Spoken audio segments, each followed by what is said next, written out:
গত ১৭ই জানুয়ারি মাঘের বিকেলের মিষ্টি রোদে রাজশাহী পদ্মার পাড় থেকে জনপ্রতি ৫০ টাকা ভাড়া দিয়ে নৌকাযোগে আমরা যাই পদ্মা নদীর মাঝে জেগে ওঠা সাদা বালিময় চরে। বর্ষার ভরা মৌসুমে বৃদ্ধি পায় পদ্মা নদীর পানি। সেই সময়টাই পদ্মার গভীরে তলিয়ে যায় চর। যখন বর্ষার ভরা মৌসুম শেষে আমাদের মাঝে একটু একটু করে শীত পড়তে শুরু করে, সেই সময়টাই কমতে শুরু করে পদ্মা নদীর পানি।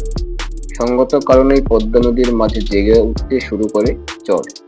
জেগে ওঠা এসব চরে শীতের শুরু থেকেই বাড়তে শুরু করে দর্শনার্থীদের আনাগোনা।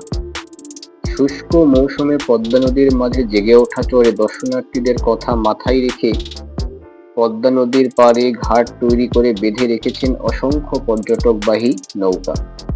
সেখান থেকে জনপ্রতি ৫০ টাকা ভাড়াতে দর্শনার্থী নিয়ে ১০ মিনিট পর পর চরের উদ্দেশ্যে ছেড়ে যায় নৌকা। পদ্মা নদীর পাড় থেকে মাত্র ১০ মিনিট নৌকা ভ্রমণ শেষে পৌঁছে যাবেন চরে।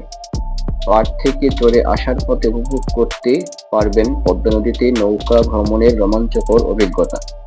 পাশাপাশি নৌকাতে চলতে চলতে ফোনের ক্যামেরায় ধারণ করতে পারেন নীল সাদা জলরাশির স্থির চিত্র।